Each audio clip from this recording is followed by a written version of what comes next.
A very warm welcome to you from Equa Marketing. This presentation is brought to you by Equa.com, a leader in digital marketing. Hello, everyone. Welcome to another episode of Growing Dentist podcast series. Today, I'm delighted to have Kerry Straine with me. Kerry is a renowned consultant who has helped hundreds of dentists and dental practices grow their practice over the last 30 years. Kerry, welcome. Welcome to Growing Dentist today. Thank you. It's a pleasure to be here with you today. Hey, why don't we get started by you telling us about yourself, your story, and how did you start helping dentists? I know you are an accountant by training. Yeah, that's correct. I could never have imagined that 30 years ago I'd forecast and be able to predict that I would have had the pleasure of working with over 6,000 practices, speaking with 100,000 staff and practice owners over the years, and work with the finest leading dental supply companies in the industry. I started back when I was young, back in the early 60s, living at home with my mother and my father, Harry and Terry Straine, and I'm Kerry. How about that? My brother Larry nor my sister Sherry could never even imagine we'd be in the dental industry as a family, but it started out because my dad was a CPA in Sacramento. His granddad and great uncle were the first accountants in Sacramento back in the 20s. So we all just moved into that career pathway, and I knew when I was a kid I just wanted to be like my father because he was the greatest guy I'd ever met. Blessed to have had him in my life for all of his 86 years that I've been alive. I was 54 when he passed away. But that being said, as a CPA, he had the pleasure of meeting with industry leaders, political leaders, social leaders, and just very involved in the community, and I wanted to be like him. So I graduated from college in 1978, went to work with my dad and my brother in our accounting firm, and that continued to grow, and everything was going along just fine. And then in 1986, over lunch, one of my dentists, who I was preparing their financial statements, tax returns for, he'd asked me to come join him for lunch to talk about ways to increase his profitability. And I told him I didn't know anything about that. I said, I just prepare your financial statements and tax returns. And he says, well, let's get together and see what you can shed a light on. And as we got together that day, I looked at his P&L for June 30th, and at that time of the year, and it was August. And as we sat down and we looked at his profitability that he was experiencing, I asked him why he wanted to increase it. And he says, well, someday we're going to be 50. Well, he and I are both now in our 60s. And it was kind of interesting reflection. When I got done looking at the expenses, there were none to cut. So I asked him, I said, Doctor, if we can't cut expenses, you're going to have to increase collections. And not knowing how that was done, I just asked him very casually, I said, when's the last time you raised your fees? He goes, a few months ago. I said, well, why not do it again? He goes, well, I can't do that. I said, why not? He goes, I don't know. And he didn't have a good answer. He really didn't understand how to own and operate his business. I'm not so sure that we as a CPA firm really understood how to own and operate ours. We did the best we could. So I continued to probe, and I asked him, I said, well, how do you find out the work you're going to do on a patient? He said, well, that's simple. I do a comprehensive exam. I said, now we're getting places, because I had to think about onboarding an accounting client, and I wanted to know how he onboarded a patient. So he said, I do a comprehensive exam, and I said, well, that makes sense. And how do you prioritize the work you're going to do? He said, well, that's simple. Emergencies first, then soft tissue, then hard tissue. I said, well, good. Let's break it down into those categories. Emergencies. How many times a year will the average patient come in for an emergency? And he laughed, and he chuckled, and he said, well, not very often. I said, how's that? He goes, well, we do comprehensive exams. We don't have a lot of patients that have emergencies that we have to follow up with. And I said, okay, well, let's move on to the next thing. What's that? He goes, well, soft tissue. My hygienist, seeing you for your cleanings, etc.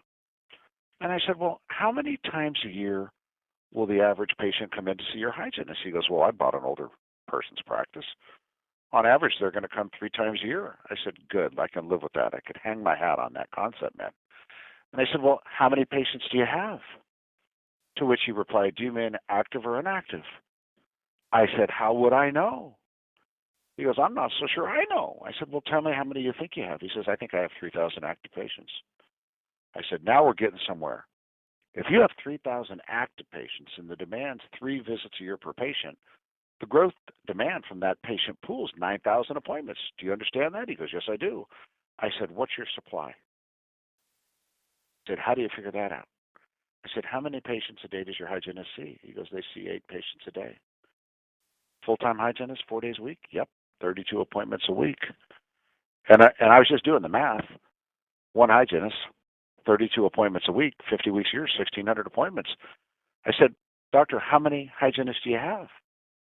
He said, I have 1. And the light went off in my mind. I said, how can that be? He said, what do you mean? I said, if the demand's 9,000 appointments for your 3,000 people that come 3 times a year, and the supply is only 1,600 appointments, who's seeing the other 7,400 hygiene appointments? Right.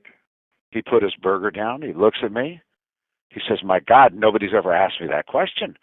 I said, Doc, it's just supply and demand. You're not taking care of your patients. And he goes, well, do you know what's scary? I said, I'm afraid to ask. He says, over 2,000 of my patients have insurance. Now, this is 1986. We were 30. I said, well, what does that mean if over 2,000 of your patients have insurance? He goes, they get 2 free cleanings a year. I looked at him and I said, my dear friend, you cannot even give it away. And he goes, you got to help me. And that's how it started. And he introduced me to others who introduced me to others. And that was 1986. I started to get introduced to more dentists who wanted this advisory service on managing the things that I was learning about that I could help them manage. And I studied all the greats at the time, practice management experts. And there was this way versus this way versus this way versus this way. And I realized you can't just have a one-size-fits-all. You have to fit it into the unique values and philosophy of an owner. And as we started to meet more and more dentists and oral surgeons and orthodontists, you name it, we had a growing accounting firm. Then the next year, my dad retires, 1987. And things were cruising. My brother Larry and I were running the practice, and this niche was growing. And in 1989, in the month of June, Larry didn't wake up one day. And he passed away at age 39 of a disease that dentists should be treating. And you know what that is? Sleep apnea.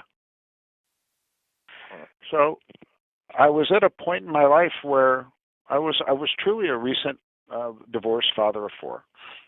The kids had moved 500 miles away. It was an interesting time in my life. A lot of reflection, a lot of emptiness, to be honest with you. Just, being a full-time parent and having that change, that was interesting. Thank God dentistry appeared in my life, because I couldn't have made it as a professional golfer, so I gave up that attempt. And I just went to work meeting as many people as I could and helping them learn to manage the patient base so they could grow the volume of that number to their potential and enjoy its operations. And I would put in tremendous amounts of time because it gave me so much tremendous fulfillment. And eventually I sold the accounting firm to the CPAs I work with in the early 90s. Met an amazing life partner and my current wife, Olivia. We met in 1991, and she left her very successful real estate career, residential real estate, and joined with us here at Straine Consulting to be the backbone of the company, the research on all the behavior and values assessments and personality profiling information. She has her degrees in psychology and communication, and we know that a business owner's got to be more than just the guy that writes the checks. He's got to be somebody that the team looks up to, the patients look up to, and we are the parent in the professional relationship with our employees. We have all the responsibilities and none of the rights. And we started growing and growing in the state of California. We had a tremendous relationship with Patterson Dental that began in 1991, and that grew to a statewide basis by 95, and met with the president of the company, invited us to work with them nationally, which we began, and that caused us to grow our influence throughout the United States. And then at the end of the century there, 1999, the gentleman I reported to migrated over to Henry Schein, and we met them in 2001 and have had a relationship with them, training their sales force. A lot of people have benefited from the Henry Schein practice analysis, which I was one of the 2 gentlemen that created that, and it's been a tool that my firm's had the pleasure of conducting over 25,000 teleconsults with doctors over the country over the years just to help them see where they are, find out where they want to go, and give them strategies that they can embrace and move forward with. And that's kind of the big picture of how it all started. It makes a ton of sense. I mean, your comments about what you went through in your life with your brother's passing and, changes in your own family and, getting divorced, I bet you realized, money is not the only thing that's important, right? It's time and purpose, relationships, meaning, all of those other things in addition to money kind of becomes important. And I guess as people grow and go through these things, it defines what they want out of life, right? I mean, absolutely. I mean, think about it. On our deathbed, are we going to think back about how many dollars we have in the bank account or how many lives that we touched? Right. There's an equation for how much money you need to make in life. Do you know what that is? No. $1 more than you want. $1 more than you. You see, once a want is satisfied, that want no longer motivates. Do you ever buy a new car? Right. You probably did all your research, but as soon as you bought it, did you keep doing the research? No. No, the want was satisfied. So here's the question.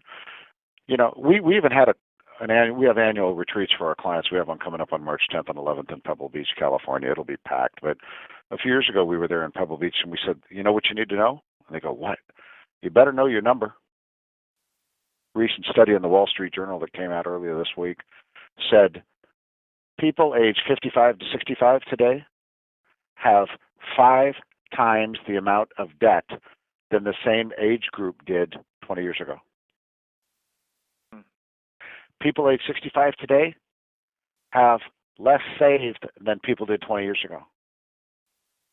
And if anybody thinks they're going to make it off Social Security from the United States government, that's $30,000 a year. When you got a 2-income household and you have, maybe you have a dental assistant working with somebody or a dental hygienist married to somebody, and that 2-income household is earning $80,000 to $120,000 to $150,000 a year.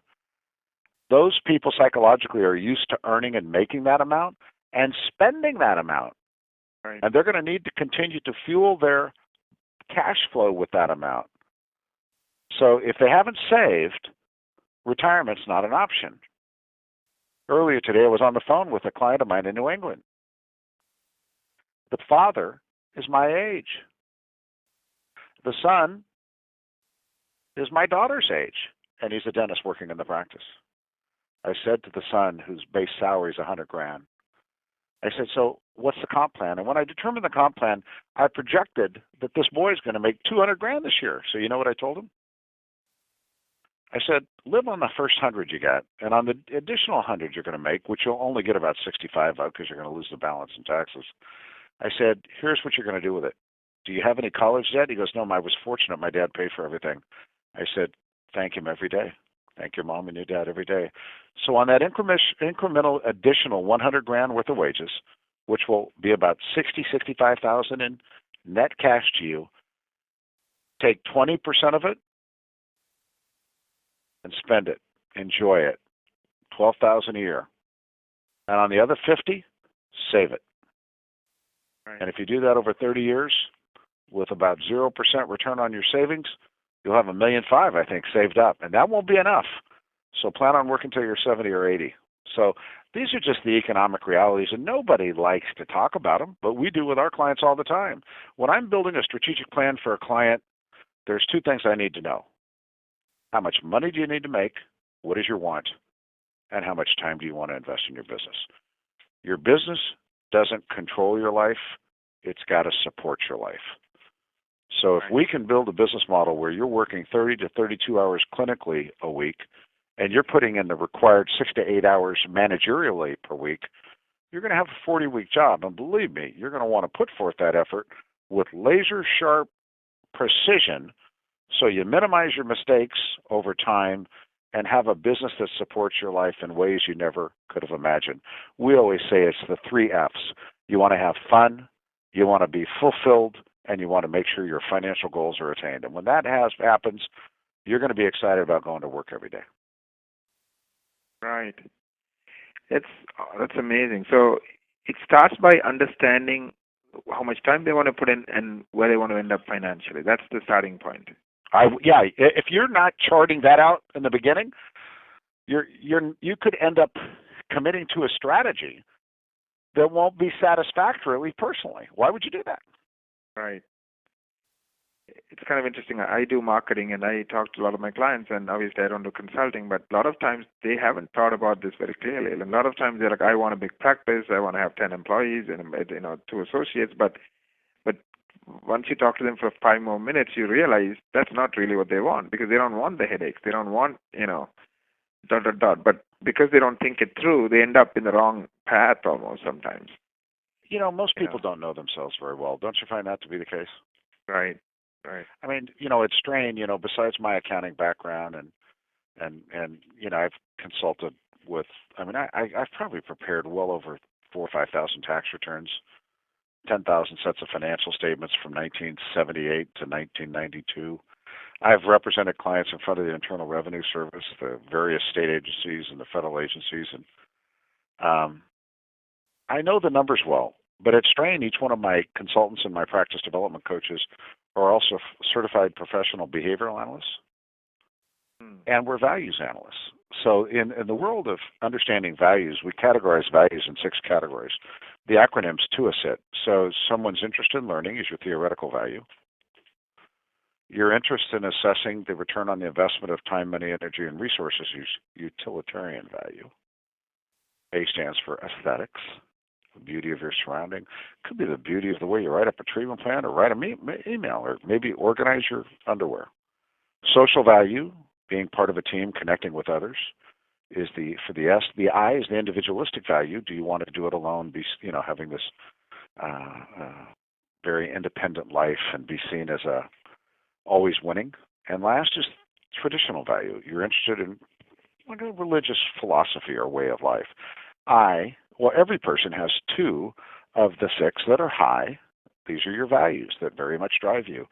2 are that in the middle and 2 that are low. Well, my high 2 are utilitarian, right? I'm always assessing the return on the investment of time, money, energy, and resources. But surprisingly, the other one that really drives me is social. I love being part of a team. Now, I'm also an extrovert, right? You probably know that. Right. There's 2 types of extroverts. There's task-driven extroverts, so there's people-driven extroverts. Naturally, the highest trait I have is a task-driven extrovert. My need is to direct. My need is to get results. My second highest, though, is the people-driven extroversion. I need to connect. And I like that a lot. So when I went to college back in 1974, I took a behavioral assessment survey, and they said, young man, you should not be in the accounting department. I said, well, I'm going to work with Harry, and that's all there is to it. And I did. So it's very, when we look at what drives us as people, you really got to understand who you are. Not only, we all speak English, or some of us speak other languages, and we have a way of thinking. Some of us are optimists, right? And some are pessimists. You know where that comes from? Right. Your mother. Martin Seligman's a very famous behavioral psychologist, and you can look him up, Seligman. And he's written books on how to raise optimistic children. He's done TED Talks, and he says we develop our optimism or pessimism from the development of our explanatory style, how we've learned to explain the world to ourselves. And we always seek out one adult to be the primary educator on that, and in most cases it's the mother. And it's much healthier to be an optimist than a pessimist. Pessimists live shorter lives, have raised children who get into trouble, and have a higher divorce rate. So there's a case for optimism. And all of this ties into finding out who we are. Right. Who's the person who gave the TED Talks, and if people want to Google him? That wrote this book? Who's the gentleman? Mm-hmm. Martin Seligman, Seligman. He did all the studies on optimism and pessimism in the workforce back in the 80s with MetLife, et cetera. And you can easily find him on YouTube. Very famous man. Right. That's amazing. So you start with knowing who you are, because business is not the end, right? It's the means to the end. And really what you really want is your life, the way you want to live it. Yeah, I think the end is what do you want to leave behind? Right. So in between It's the dash, right? You always see on somebody's obituary, Kerry Straine, 1956 dash, we hope 2050, right? Right. So it's always the dash. What's the story in your life? What do you want to be known for? What is it you want to bring to others? Once you get what you always think, once I get what I want, then I can focus on others. No, once you make sure others get what they want, you'll get everything you want if you have the right strategy. Right. So we call it building a culture of yes in your organization, where people give a tentative yes to ideas. They're willing to try. They're not afraid to fail, because there's a culture of you, everybody, you, ethos, and systems. And if we have systems to guide us, and we love the mission, and we learn not to judge others, and we learn to forgive others, because people are people, and we are who we are. And if we learn to recognize and appreciate the way others communicate, and if it's different than ours, we adapt to them to make sure the doorways of communication stay open, then we're going to learn about them. We're going to find out that we share the same goals and objectives. And we're going to work together to accomplish and experience the fulfillment that we're looking for. That's the key role of the CEO, is to understand himself or herself, to grow like-minded leaders so we accomplish the vision and deliver on the mission for whatever size business that is. Gosh, I had one of my most incredible success stories was this doctor up in Washington State. Her goal was to retire with $2 million so she could move back to Western Europe with her husband. Never was it necessary for her to produce more than $50,000 a year. Because when she produced and collected $50,000 a year with a 50% overhead, she had $25,000 net, 50%. And we broke that $25,000 net into three categories: taxes, $8,300; lifestyle, $8,300; retirement, $8,300. 14 years later, son graduates from high school, off and at 'em. Everybody's got a different set of goals. We've got to figure out what that is, and then develop a strategy that fits for them. So I do a lot of work with large DSOs and MSOs, and tomorrow morning I'll be flying to Atlanta for one of the largest specialty group meetings in the nation. Tomorrow night, one of our largest specialty clients, over 20 locations, and they're building an MSO, and then off the next day to visit a prospective client up the Eastern Seaboard that's got 48 locations. These are fun things to talk about. Meeting with private equity firms, that's exciting. I just got off the phone with a client of mine in Texas who's thinking about selling to a very large DSO in the model, and it works for her. It's a great model. But bigger isn't better. Everybody's got to find out, how much time do I want to invest in my business? How much money do I want to make? And as long as we meet that at a minimum, everything else is gravy. Right. Now, let me ask you this. I'm sure people are different, right? I mean, you said you've trained 6,000 practices and tens of thousands of people. Mm-hmm. Like, how do you think about people, and whether it's a dentist or his team? Like, how do you kind of fit the pieces together?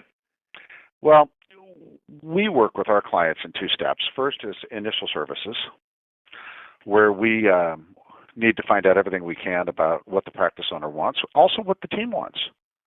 This is their career. This is their home. They have ownership in this as well. So we send out our welcome letter and our document request list, and sure, I get financial statements and production by 88 code and the policy manual, and find out if they have huddles and staff meetings and training sessions and blah, blah, blah. All the mechanics, right? Right. That's the bricks.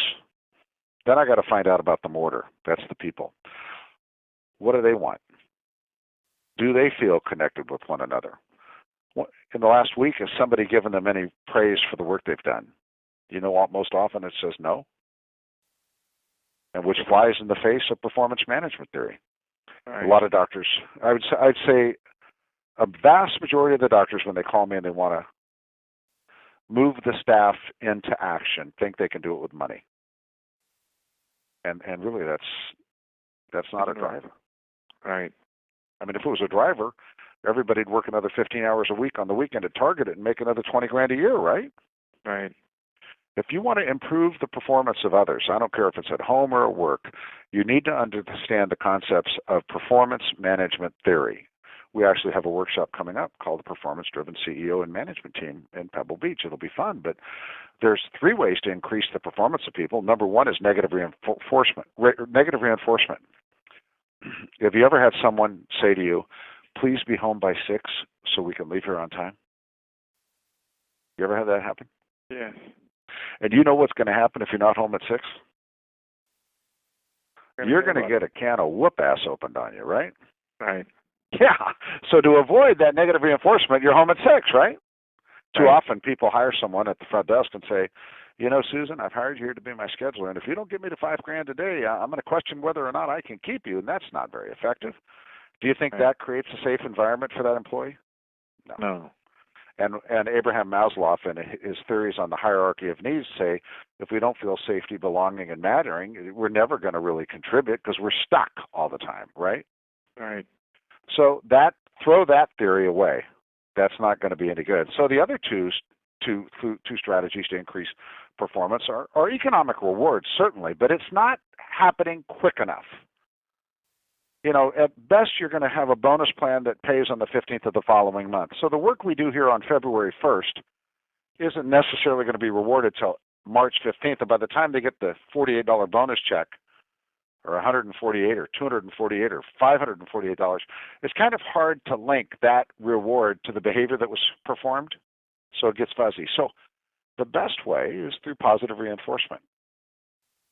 Immediate is most impactful. So if I see you performing the specific behaviors we've trained on, that I've reminded you to do in the huddle, and I come into the operatory or I see administrative review do it, I said, my God, that was incredible.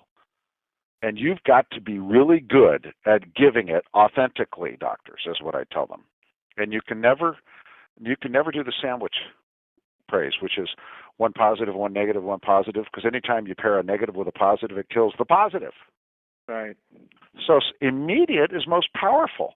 If we can't do it immediately, then of course at the morning huddle, the first half of it's going to be looking at the previous day's behaviors, the things they did, and literally letting them know individually, objectively and descriptively, that they did a great job. We had 3 perio conversion candidates. You did an excellent job conveying that. 2 of them moved into our non-surgical perio program. Outstanding. You assistant, we had 7 unscheduled family members of patients that came in that day. We got 5 of those people to reappoint. Phenomenal. Administratively, you collected all the co-payment. You made 10 reactivation calls, got 3 people back. I can't thank you enough.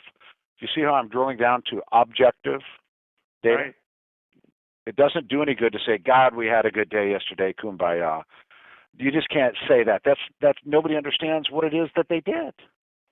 Right. And therefore, you're not going to shape the behavior of the performer because you're an incompetent reinforcer. And we need to get people clear that immediate is best, daily is second best, weekly is third best. So that's why we've set up the strain management system and policies to be able to identify what can be done immediately. You need to learn those behaviors. What needs to be done by following our huddle checklist every day that's uniquely crafted for that practice, and as is the weekly staff meeting agenda, and biweekly isn't frequent enough. Because if we wait longer than a week to give positive reinforcement for a behavior performed, it has no meaning in the world of performance management theory. Right. And we are performance management experts, and I want to grow experts in performance management. See, yeah, the staff members, they're not responsible for the attainment of goals. I just saw an advertisement by a consultant who I've known for 30 years, and she said, goals, let's develop a results-driven team. No, you want a behavior-driven team. The employees, if they're left alone to determine which behaviors are going to drive results, might choose behaviors that are contrary to the mission of the practice just to get a result. That's not smart. Because you might have patient attrition or employee attrition. You'll certainly have discretionary behavior at the operating level of your practice. Hence, we need to have behavior-driven people, knowing exactly what to say and do, because an owner is tending to the development of the operating policies that are the curriculum for employees to learn, and the management system reinforces the implementation of. So when people perform it, you're aligning their efforts to accomplish the vision and deliver on the mission. And if we achieve the goals of the practice, then the system was designed right. If we, through appropriate application of the behavior, don't accomplish the goals, it was flawed in the design. That's an owner's mistake, and that's why we have to step in and help them.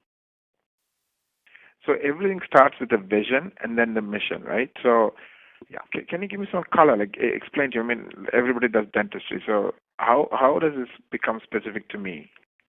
Well, I think there's many different styles or varieties of dental services available. I was just on the phone with a doctor in Massachusetts who's got a very traditional cosmetic practice. And before the economic meltdown of 2008, certainly there were a lot of people that have equity in homes where they could borrow on their line of credits to invest in full mouth reconstruction or big cosmetic cases, right? Right. And they didn't have any more income. They just had equity they were capitalizing on. Then they lost all that in 2008. In 2010, there was a stock market meltdown, although they told us it's come back by now as there's record highs in the New York Stock Exchange and the NASDAQ, right? But I think doctors today, instead of just being cosmetic or just general dental bread and butter like it was before 2008, I think we certainly have the general dental type practice who's a traditionalist, crowns, fillings, referring out endo, implants, those types of things, and that's just a unique style, their philosophy. A lot of our clients do implants. Some of them do permanent denture-supported implants. We have leading lecturers in the world that are our clients. Some do ortho, some do oral surgery, some have a GP with an overlay of all the specialists. Or there's all different styles. You have to get to know that one doctor's clinical philosophy because that's the way they think and that's the way they act. Once we know that, then we have to say, okay, now we need patients. Now I'm speaking of general dentists. So when I develop my business strategies to help support the vision, and the vision is broad-based.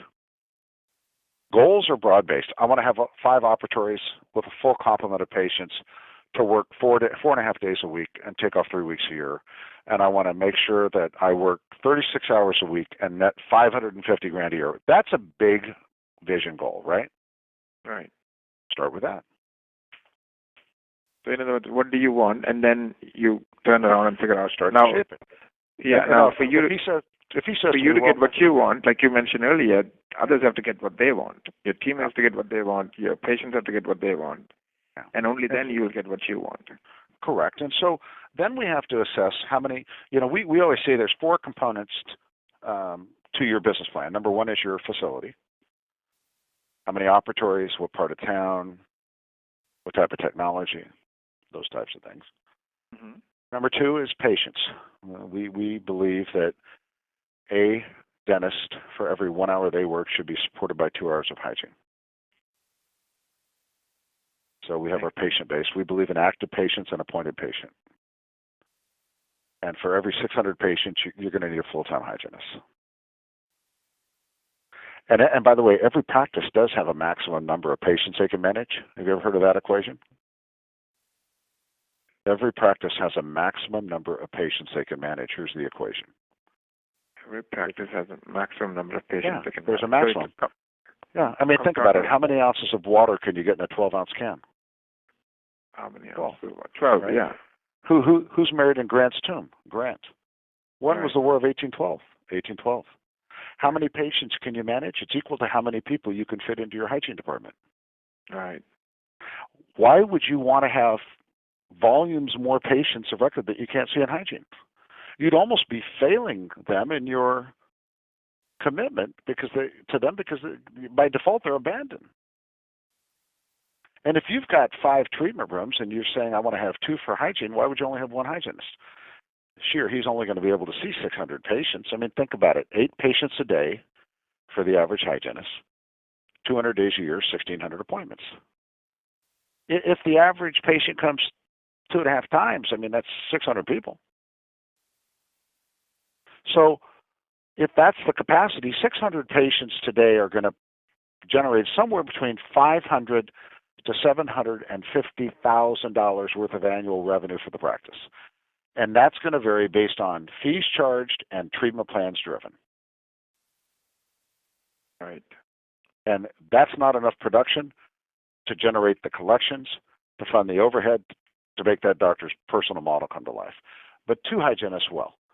If we're pushing out somewhere between 1.2 and 1.5 million in production and collecting 90% or more of it, and that's a challenging concept today with changes in dental reimbursement happening all over the country. I was just at the Yankee in January lecturing, and there's quite a change going on in their insurance reimbursement programs in New England for those people that are in network, and they all know about that. But if you're producing $1.5 million and collecting $1.4 million,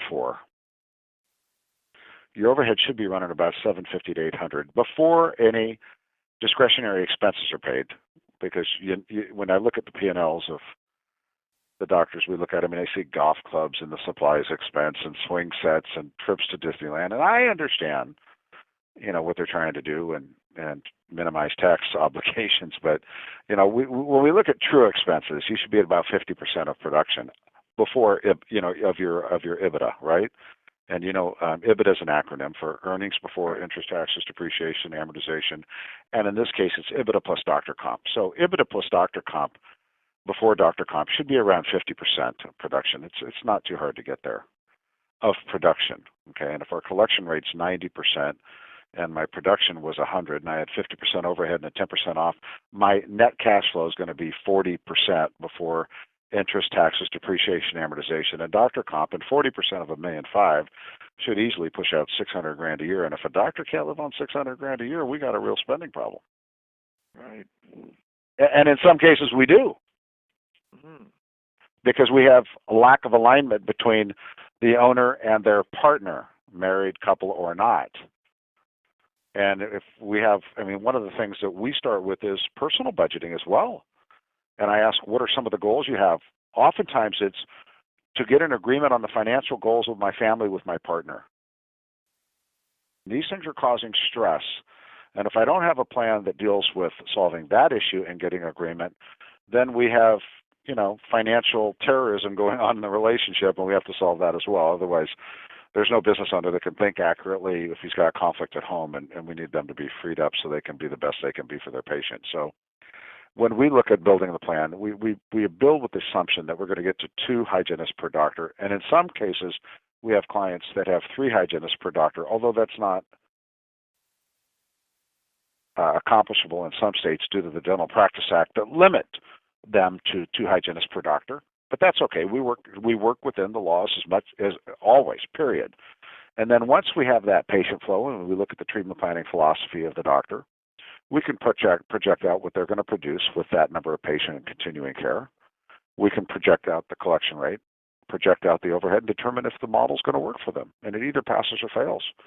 If it passes economically, then we can commit to it with gusto. If it fails, well, we got to go back to the drawing board. Right. So everything is connected, right? So typically when you work with a client, how does it start? You do an assessment or we have our initial services, as I alluded to before. We prepare our comprehensive analysis, which looks at the patient base, the staff, the operations, the policies they have in place, the facility, and the economics of the practice and the personal life of the owner. Once we have the comprehensive practice analysis done, the consultant's ready to go on site, and they spend 2.5 days with each client. They get on site day 1. They visit the practice late afternoon. They've typically flown in. I have consultants that work for me. There are Straine Consulting employees all over the United States, and we have in every time zone we have somebody living and work for Straine, and they've gone through a 3-year certification process with my director of training, where they have to report to him every day for 3 years to make sure that they know how to write up a strategic plan and type up an email and a memo and communicate accurately, and we coach them. It takes time to learn that. But the consultants go on site, and the first night they're having dinner with the doctor, getting to know them. The next day, they observe in the morning, seeing how that practice interacts with each other and with the patients, how they serve. That afternoon, there's a team meeting. It's a 4-hour team meeting. And it's there that we share with each other what our goals are, what the owner's goals are. And many times we have to sanitize these, right? And I want to make sure that this person blankety blank blank blank. We have to turn that into, we desire to create teamwork. Right? That's sanitizing, because it goes both ways. And so when we're conducting that meeting with the team, we want them to be civil. And we make sure we lead with that commitment to the golden rule, right? And that afternoon, so the 4 hours, we talk about what our mutual goals are. we look at what we've accomplished, and we talk about what we need to accomplish in order to get what we all want. And that's going to require change, right? If we keep doing what we're doing, we'll keep getting what we're getting. Right. If we want to get something different, the doctor needs to employ a different management system, because the management system, the way they're leading, monitoring, and coaching the implementation of the behaviors that they've trained on in some fashion, is getting the current outcome. If they want a new result, they have to commit to a new way of leading and coaching and monitoring, right? The current system is flawed. Maybe even the policies are flawed, but we begin with the system. And when we talk on that day one about implementing something different, that's the big C word. Do you know what the big C word is? No. Change. We've got to change. Right. And so if we're going to change, each one of us is going to have a response to change. And that's where we teach about everyone's unique behavioral style. Behavioral styles are neutral. There's no right or wrong. But there just is. And each person has a different way they emotionally respond to conflict or differences. And if we're going to change, we're going to have differences. There's conflict occurs when there's a difference between goals, values, behavior, or emotions. And there's 5 ways to solve conflict. 3 A's, 2 C's. Let me see if I can remember. I could avoid you. I could be, aggressive, say you better. Or I could accommodate you, neither of which is going to solve it, right? They all have their unintended consequences. And with the 2 C's, I could compromise to you. And how are you going to feel if you always compromise to me? Resentful? Right. So I guess we better collaborate. It's not about who's right, it's what's right. What's the vision? What's the mission? What's my job? What's the policy say? How did I see it? And that's how we start to solve conflict, but we have to be willing to. And when we understand behaviorally who we are, and we understand our preferences, our strengths versus our weakness, then we can understand the why behind how we're communicating. 55% body language, 38% tone and pace, 7%. That's all the words are. And start to look at each other with an eye of appreciation and cooperation so we can learn the behaviors necessary to accomplish the new. And so that's what occurs that first day. And what we strive for is to have everyone feel safe. Because, my God, when a consultant gets hired, it's like tonight if you go home and your wife meets you at the house and says, "Pumpkin, guess where we're going?" And you go, "Where?" "We're going to marriage counseling." What's the connotation? Something problems wrong. Yeah, we got problems in paradise. So what happens when a doctor hires a consultant? Staff are wrong? We don't want to feel that. The owner is the one who's got to accept the responsibility for where we've been and where we're going. I was in Buffalo not too long ago, and we were talking about giving people positive reinforcement, attention, approval, and appreciation. And this owner, great leader, he said, I have to tell you, we're a great practice, but there's about 140 of you I owe a big apology to. I have not let you know how impactful you are in my life. And at that moment, you could hear a pin drop. And he looked at one woman in the audience who'd gone through some personal challenges, and he said, the last year, he said, you showed up for work every day. You always had a smile. You were going through so much, and I've got it easy. I don't have the courage to do what you've done, and I'm so grateful. The tears were coming down this giant of a man's eyes. That was a meaningful moment. I challenge your listeners to think about how authentic they're being with their team, which is human. So that day one is about, letting everybody know it's okay for us to be part of a great team that commits to change. It's safe here. Let's do it together. Nobody's going to be judged. If anybody's to be faulted, it's the owner for the system they've implemented. Then that night, the consultant goes to dinner with the client, and they set forth the short-term benchmarks. What's our reappointment rate going to be in hygiene? If we're a specialist, how many doctors are we going to meet with on a weekly basis to go out and promote our practice? How many study clubs are we going to have? Because we have all the specialists as well as GPs all over the board. We have so many clients. And so That being said, we've got to figure out how many patients are we going to have in continuing care as a GP. What percentage are going to be in perio? That takes a little bit more work. What is our daily fill rate? What's our production goal? What's our collection percentage? Our missed appointment rates, our case acceptance rates, all those KPIs or those benchmarks that move us towards the accomplishment of the goal, right? And even reappointment rate, and ultimately new patient flow. And if it's a startup practice, it's all new patient flow. Right. So that sets the benchmarks. Then we have to say, well, if we're not achieving those now, we're going to have to commit to the development of and the training on the policies we're going to create, which will list out the behaviors. You've got to keep this pretty basic but straightforward so that when we move people through the system of training, leading, and monitoring, they know what to do. So that night, we're setting all that forth with the doctor, and the last day we have a 4-hour team meeting to say, gang, here's where we are, but here are the benchmarks we've set, and here's why. They've got to believe them. Then here's the way we're going to come together and get orchestrated so we understand how to identify opportunities to solve challenges on a daily, weekly, and monthly basis. And this is how we monitor our performance so we can see what's working, celebrate it, and what's not so we can provide the training to get to the celebration moment. And if we keep approaching it like that and then build underneath the owner a department by department leader, we call them department facilitators. Everybody's a leader. Gosh, that's just a given. And there's no department heads like talking heads. It's department facilitator. And I don't like department manager in small practices because the reality is people don't even know what that title means. But a facilitator for my hygiene department understands our continuing care policy and can facilitate not only the official training but the ongoing support to the hygienist throughout the day. My assistant department facilitator can support the ongoing learning after initial training of the new patient policy, the radiographic policy, and the problem-focused patient policy. And my administrative department facilitator can, other than official training, working with the Straine practice development coach and consultant, they can be responsible for the financial policy, the scheduling policy, the confirmation late patient missed appointment reactivation policies, so that the people that are implementing these have somebody to go to help them understand what to do specifically throughout the day. We can decentralize this coaching into a team underneath the manager/owner, because as much as they don't want the title, the reality is they're the parent in the relationship. Until we have enough people to warrant hiring a professional manager, it's nothing more than a title that can be destructive.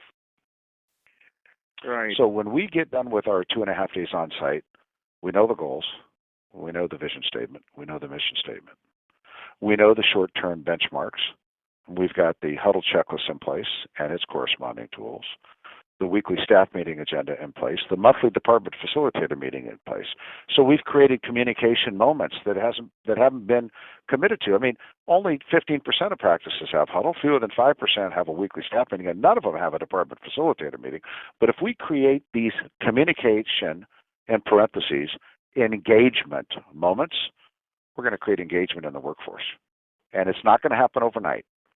I was just reading an email from a client of mine who owns a bunch of practices in Columbia, South Carolina, and he said, I remember every day what you said.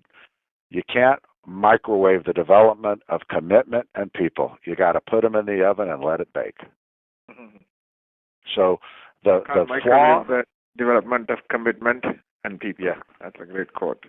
So we start with conclude our initial services, and for all that, it takes about 4 to 6 weeks to get the comprehensive practice analysis done, schedule on site, and if we're doing a 1-location practice, that's how we do it. If we're dealing with 5 locations or more, we typically do a group meeting for day 1. I was just in West Virginia with a very large oral surgery group in Charleston, and we did a group meeting, like a week ago Monday. We could go today. Or we could go tomorrow morning, actually. And then my team went out and did the individual launches for the day 2 in the field.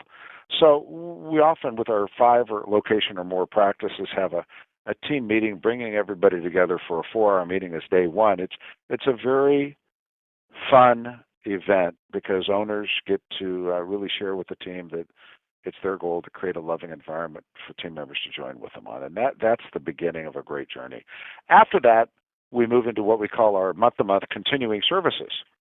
And that includes daily access for the doctor and all team members to the consultant who just visited them, me as the owner of the company, but also we have a practice development coach based out of our corporate office in Sacramento that follows up with the team, the department facilitators, every day, monitoring and communicating by email.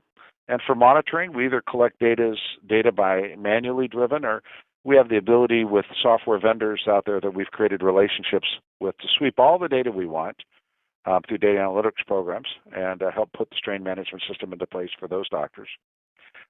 There's weekly training between our practice development coaches and those department facilitators, so they understand how to use the management systems and apply the principles. And after training, the doctor gets an email of what was the training program. Consultant and the doctor keep their fingers on the pulse of the execution on a weekly and monthly basis, and consultants are back in for a reset day every 6 months. And we do all of that. It's the highest level of touch there is. Our initial services, we can launch a practice for the initial services in the first 2.5 days for approximately $5,000, and then after that, our month-to-month fee is $19.95 a month, and the client pays for unique travel. But other than that, it's all included. And any client can end the relationship with 30 days' notice. What I wanted to do was provide the highest level of customization and design of the management systems and operating policies around the unique owner's philosophies and goals, and do that with the most reasonable fee in dentistry, with the least amount of contractual obligation. A month-to-month basis does it all, and that's our value proposition and why we work with close to 400 practices. This is an amazing journey. So you started out as an accountant who was just having this accidental conversation, and then through your own life journey, you started helping others, especially dentists. Divine intervention. Divine intervention. I can think of back in the 80s meeting with an oral surgeon in Yuba City, California, in Marysville, Yuba City, and he was a phenomenal man. His name was Jeff Polly, and he said, I'm an outsider here. I'm from Kentucky, and he sounded like he was from Kentucky, And he was in a town of dentists that all graduated from, most of them from, UOP, and there was another UOP surgeon who was a great guy, but there wasn't any demographic intimacy with a guy from Kentucky, right? Mm-hmm. He had to do it harder and greater, and he, unfortunately, years went by. He passed away at a very young age, and I was never more impressed than the work of that other resident in town oral surgeon who treated the competitor with such grace and respect in a transition to take care of his patients and take care of the family. It was an amazing story. Dentists are amazing people. They really have just kind hearts, and they're thrust into the business world ignorant of what to do, and they typically just grow a business to meet some basic economic level of expectation that they have, and unfortunately they never grow to their potential. And then I see a lot of dentists who end up working for the business, not the other way around. Now, if you do the math, a lot of times the math doesn't add up. The loans and all the commitments they have. Today more than ever, there are opportunities available to dentists to work for corporately owned groups, and that's not a bad option, especially to the recent dental graduate who's facing $500,000 in student loans and doesn't want the challenges and maybe can't even borrow the money to set up a startup practice for $600,000, and maybe working for a Heartland or an Aspen or North American Dental Group or one of the big ones is a great thing to do. Pacific, those businesses are successful because, and I've worked for some of them, not all of them, but they have good hearts. They're trying to build a model that attracts and retains quality people that like the offering that they make. It's not a one-size-fits-all. And I've seen a lot of associates have very successful, purposeful careers in a group format. There's nothing wrong with it. Everybody's got to just find out what fits for them. Right. Because being an entrepreneur and doing your own thing is not easy. There's so much learning and so much growing up to do because you don't learn these things in school. Well, we don't. I like I said, I have a degree in accounting. They didn't teach me, and you can't abdicate what you don't know by definition, right? Right. I can't abdicate speaking Chinese to you, I don't even know if you would be doing it. I don't speak Chinese.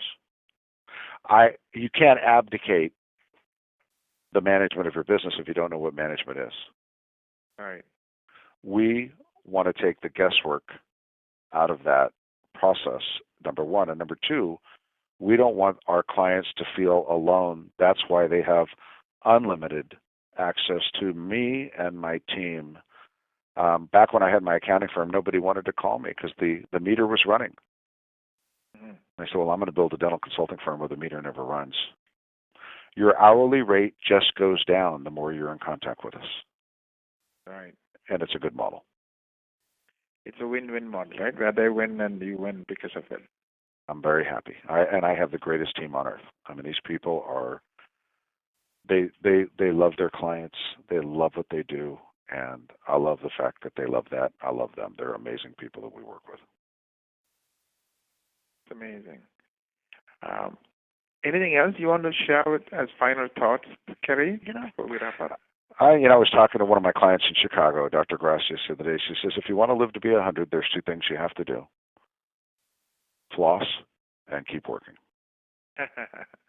And I find nothing in life that I've observed gives any human more understanding of purpose than to being in healthcare.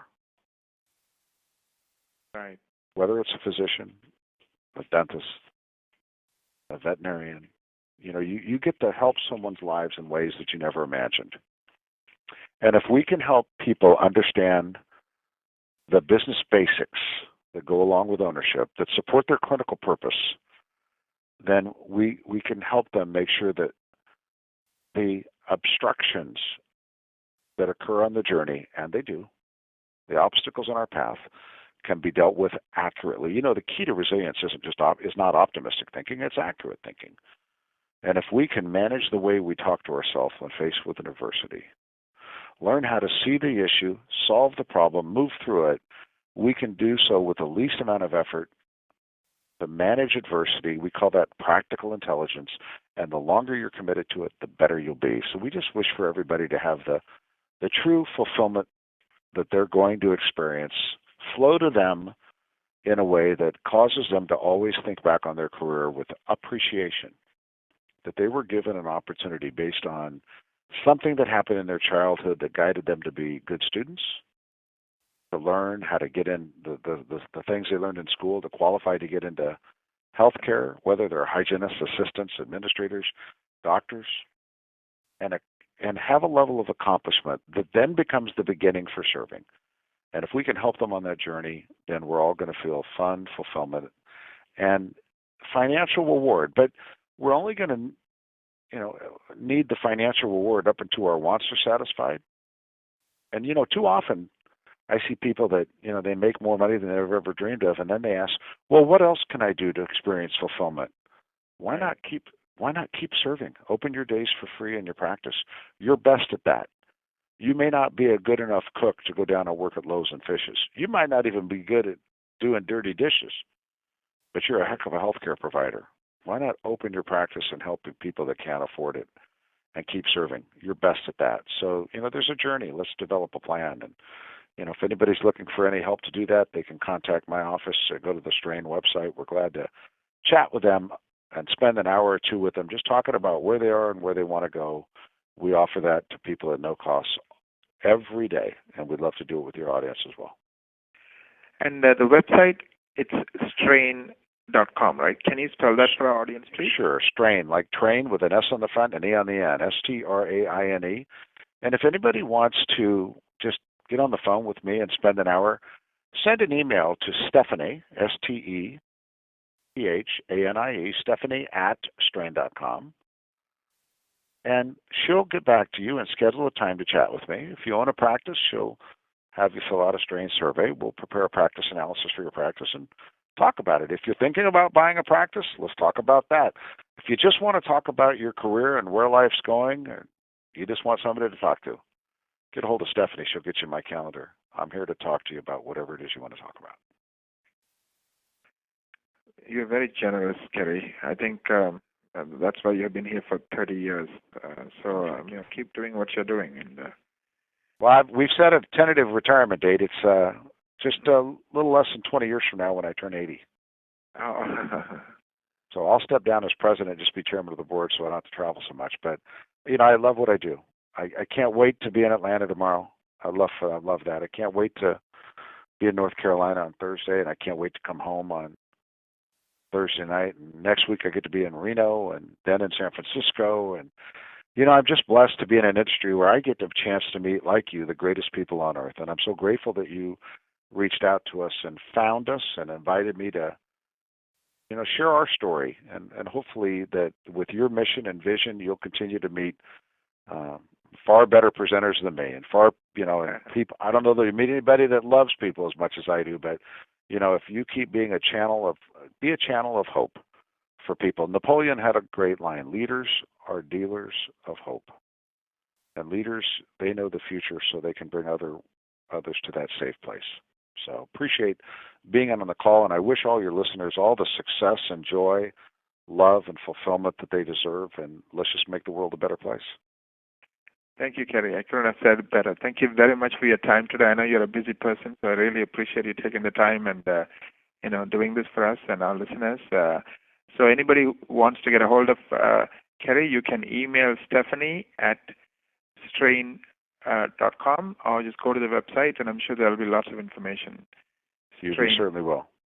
Straine.com. Thank you so much. Thank you very much. Once again, everyone, thank you for listening to another episode of Growing Dentist.